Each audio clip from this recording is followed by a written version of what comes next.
8 hours left to get some of the final proposals over the finish line, and they are set to use all of that time, every minute of it. Our chief political correspondent, Lindsay Aerts, is live from the state capitol, monitoring the 11th hour maneuvering. Lindsay, you and I joke around a little bit. This is kind of like a soap opera. We're watching this like it's General Hospital. What's catching your attention in these final hours of the session? As the legislature turns, Brian, that is what's going on today. We are watching for some of those last-minute changes in bills. That's always what happens on the last day. There is never a dull moment here on Utah's Capitol Hill. I will tell you the biggest thing we're watching for right now is what they call the Bill of Bills. That is our state's $31 billion budget. That is how lawmakers have spent your tax dollars this year. So we are watching for them and any surprises that could go into that or come out of that at the last minute. Now, as far as the budget goes, it's looking a little more plush than leaders initially expected. Initially, they asked all the state agencies to cut 5% from their budget. Turns out there's only about a 2% cut from all state agencies on average this session, and that package isn't expected to have any trouble at this point.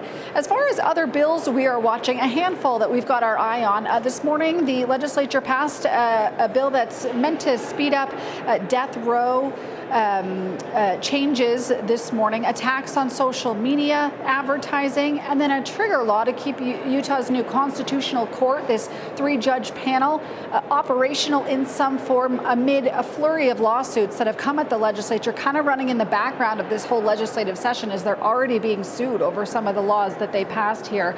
Now, ahead of all this, I did sit down with Governor Spencer Cox to get an idea of where his head's at. Is there anything he's going to veto this year? And I sort of asked him, if there was one thing you could veto without political blowback, what would it be?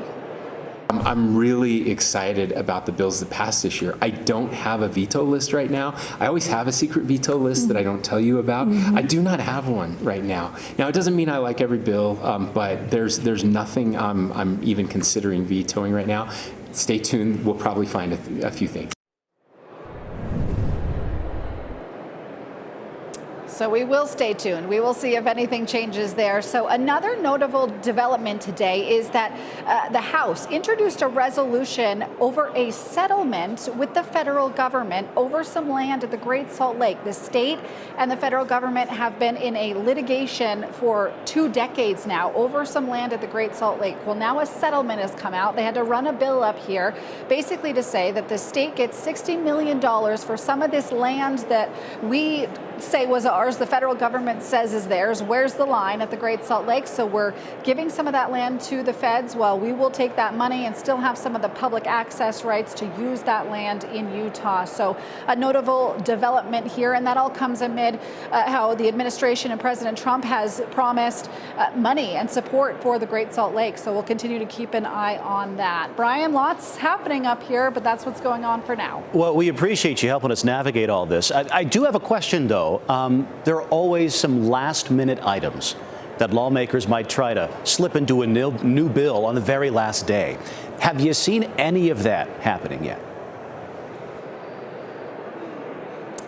Yes, that did happen this morning over in the House. There was an elections bill being debated, and Representative Trevor Lee from the Davis County area tried to swap in a major provision to repeal what's known as SB 54. That's our law that says that candidates can gather signatures or go the convention route to the ballot. A lot of Republicans don't like the signature gathering route, so he tried to swap it out completely. But the House wasn't having it. They said, no, that's not going to happen. That ultimately that elections bill passed. But that's kind of some of the things that happen up here on the last day. And I actually asked the Speaker of the House about that, what that says about the legislature. And he said, you got to judge the legislature as a whole, not just on the actions of one member. All right. As the legislature turns, indeed. Lindsay, thank you very much. We'll check in with you later. We appreciate it.